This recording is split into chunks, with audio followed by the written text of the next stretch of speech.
I'm going to be going over the invention in number 8 in F major. And first I'd like to go over the chords in the key of F major on every scale degree. That's an important thing. So you have a tonic, F-A-C, that's a major chord. Major third, and then from here to here, minor third equals a major chord. And get ear trained to what it sounds like to hear a major chord.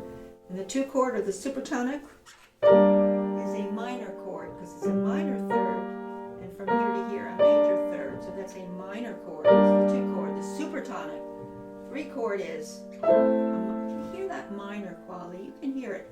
Minor third plus major third equals a minor triad or chord. Triad means a 3-note chord. And here comes the subdominant happy chord, what by Western standards. So major third, minor third equals major chord.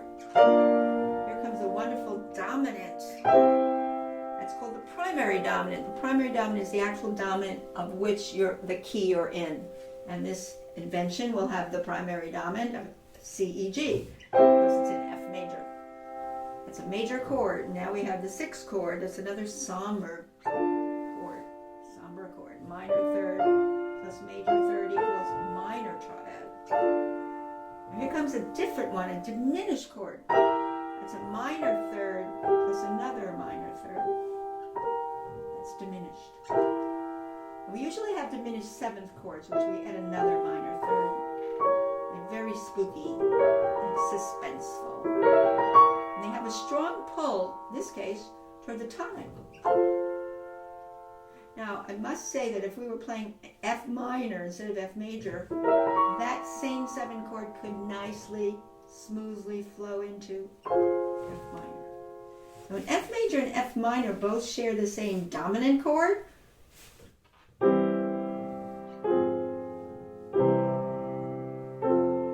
Could resolve, a dominant chord could go to a major, F major, it could have gone to F minor very smoothly. And the 7 chord again could have gone to F major or its parallel minor. The difference between the major chord here and the minor is the middle note that slid down a half step. That's important to know because we need to know a lot about this when we play the invention because there are going to be different modulations by different routes of getting to the different keys. Mostly it's going to be by 2 different ways. By a secondary dominant, which means a different dominant, not the primary dominant, because we're going to another dominant of another key, or by way of a diminished chord that's like right a half step away from the new key. Such as if you're in G minor, you might want to come in with a diminished 7th. Minor 7th, minor third leads us to that. Or if we wanted to go to D minor in the course of this piece, again, that's not the primary key, it's another key, it's a modulation to another key. We could come in with a half step below that D and build a diminished chord, and then nicely, smoothly flow into that. Now in another part of the piece, he goes to C major by way of its dominant 7. I'm just giving you a little kind of idea of what's to come in this particular piece. There's a number of different keys that makes it so beautiful. Okay, now the main idea is a broken chord cell at the beginning that springs up to a descending scale. The scale doesn't come straight down like a normal scale. It has little deviations, but it's stepwise. But the springboard up to that scale is skipping, so it's like a broken chord. So what he does at the beginning is, and I like to play it legato first, he has an F major broken chord in this kind of shape. He goes to the A, which is a third. He goes back to the root. He goes to the 5th of that chord, root third 5th, which is the C.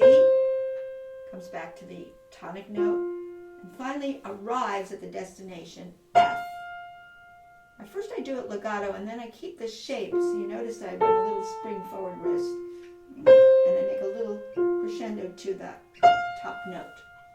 And now what I do is I snip it, but I still keep the choreography of forward, wrist, forward with a little more weight on the ascent. The arm weight gives me the dynamic, not the fingers, but the arm weight behind the fingers, down the arms, through the wrists.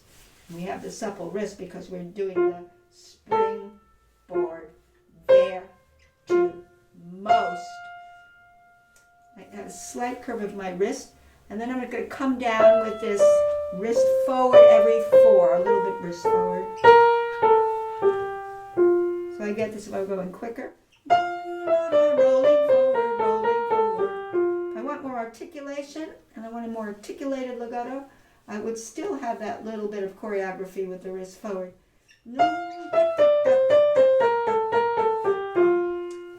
This, you could do that articulated legato because it gives it that, that sense of exuberance and definition and joyfulness to do that kind of a articulated legato. And that's fine, which I'll probably be doing. Now, on the left hand is going to come in with the same basic idea because it's going to overlap the right. So we have lots of overlap in the counterpoint. Counterpoint means this interaction of two different but independent voices that have a relationship to each other, of overlapping the ideas. So when the left hand comes in, it's an octave lower, and I do it legato. I go root third, root fifth, to most, and then I have dead weight, arm, okay, so up to that point, I'm going to see how the two hands interact. So now I'm going to actually do the staccato. Up.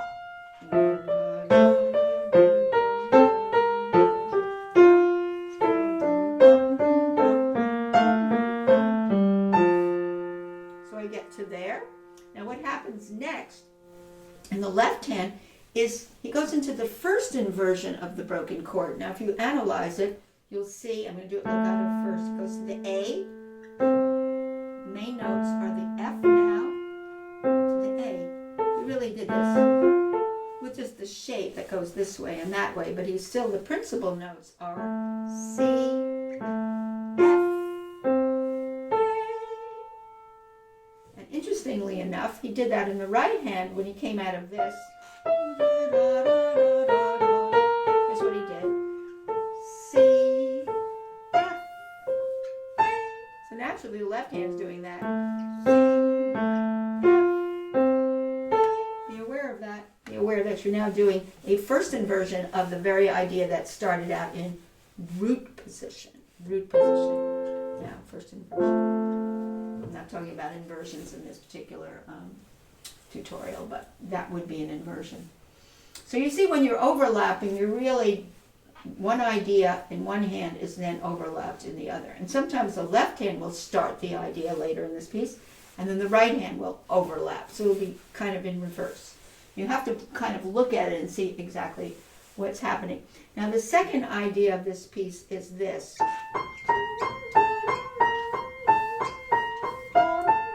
do side to side, lateral rotation. So when I go fast, it makes it very free and it doesn't get tense and tight.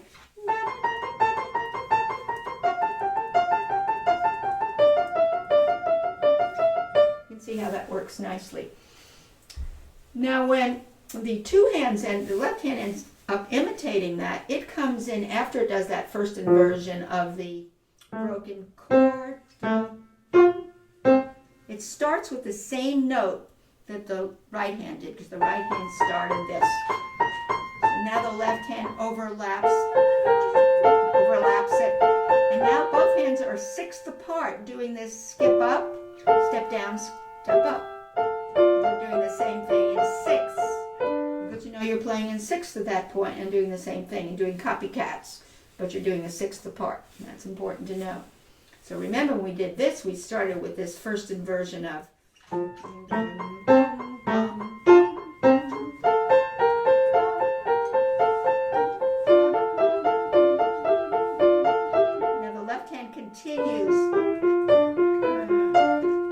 continues that down, while the right hand has a G7 broken chord, which is a secondary dominant, that same pattern of the broken chord, but giving us the harmony of a dominant 7 to the secondary dominant of C major. The G7 is not the primary dominant of F major, of our key, our home key. It's now going into another key, which is C major, by way of C major's dominant.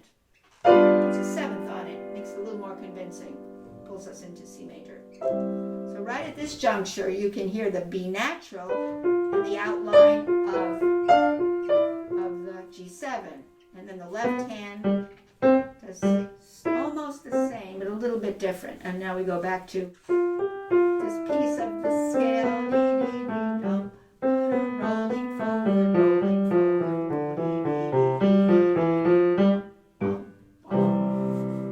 You know where that came from. That came from this part. Extends it.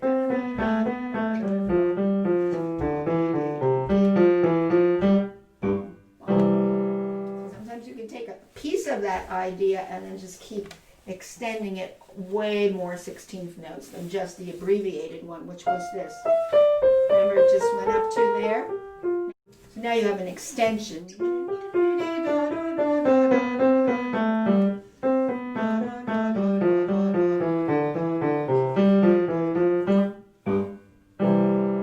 can see how this is all put together now. And that definitely is an overlap.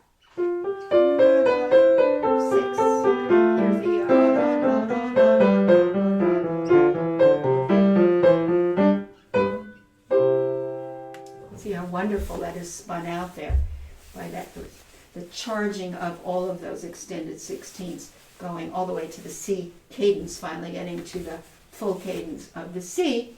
And then of course we now have the announcement of the subject in C major, and I always start with my legato shape.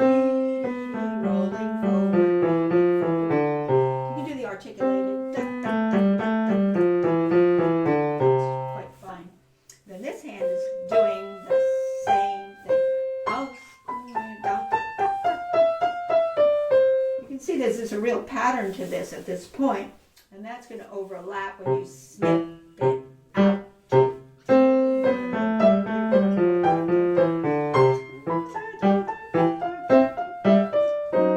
Now this is the surprise. We thought we were going to end in C, that was going to continue in C there. But no, he goes into a surprise diminished chord here. This diminished chord is the way he's going to enter into G minor, to the subject being in G minor. He's going to go by way of that into G minor. Now what's very interesting, and I discovered this today, is what happens upstairs is the upside down of the second idea. Here was the second idea, which was what? Skip up, step down, step up, skip down, skip up, step down, step up. What he's doing here is, listen to what he has here.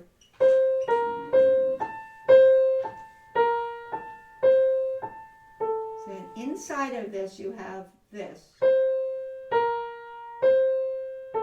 This comes from the upside down of, if you go upside down you get this. Do it backwards. And that's exactly what he's doing here when he gets here. And I never discovered that till today. I never bothered to figure out that he inverted the second subject, and he kind of augments it because it's now stretched out. He's stretching it out because he has these in-between notes, the A's on top. But you can still hear it coming out. It's very interesting. And meanwhile, this is doing the diminished chord of G minor, which is going to bring us to what? Beautiful part, because it goes into the darkness of the diminished chord into the G minor, which is more intensely emotional here, into a minor key. So beautiful.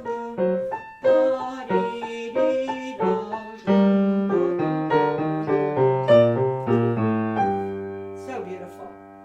All G minor, and he's coming down in the natural minor with that scale. The G minor, natural minor.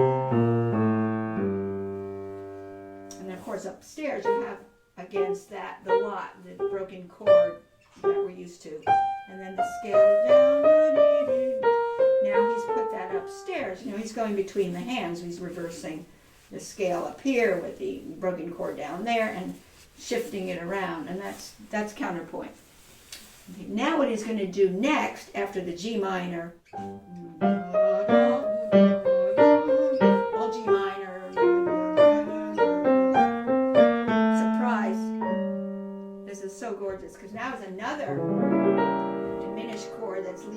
to D minor, D as in David.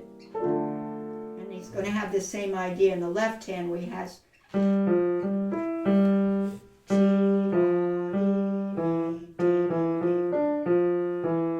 it's just transposing the idea of turning around what he had here. Skip up, step down, step up. Just going to different keys with that same thing inverted, like I just showed you. It's a little hard to hear that because we're inverting the very intervals that we had up there in F major and going to different keys. That's what's so beautiful about it. So now we're getting to the diminished seventh of D minor. Listening to that.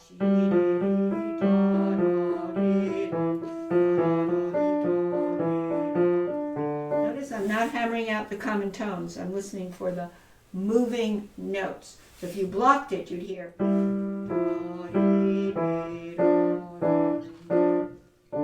That's important.